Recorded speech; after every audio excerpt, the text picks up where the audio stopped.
غازی منی vlog میں خوش آمدید۔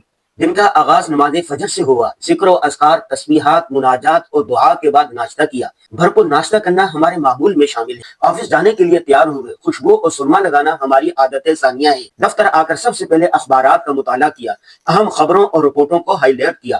روزنامہ جنگ اور روزنامہ اسلام کے لیے ہفتہ وار کالم لکھا۔ دفتر میں روٹین کے سارے مفوضہ کام نمٹائے۔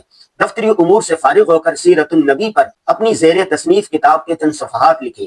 ملاقات کے لیے آنے والے احباب سے ملاقات اور گپ شپ کی۔ مختلف کتابوں کا مطالعہ کیا۔ قرآن پڑھ کر اپنے مرحوم والدین اور اساتذہ کرام کو ایصال ثواب کیا۔ شام کی چائے دوست احباب کے ساتھ بھی۔ بیمار دوست کی عیادت کے لیے ہسپتال روانہ ہوئے۔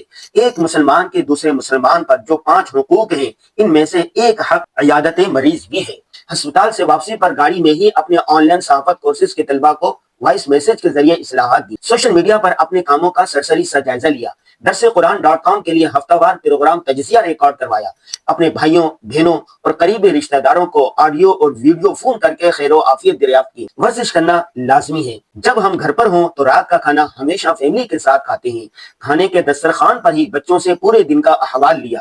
ہم جلد سونے کے عادی ہیں تاکہ صبح تہجد میں آسانی سے بیدار ہو سکیں۔ آج کی ضروری بات یہ ہے کہ اپنے 24 گھنٹے کی زندگی کو منظم کریں۔ زندگی بہت قیمتی ہے، اس کے لمحے لمحے کی قدر کریں۔ اللہ حافظ۔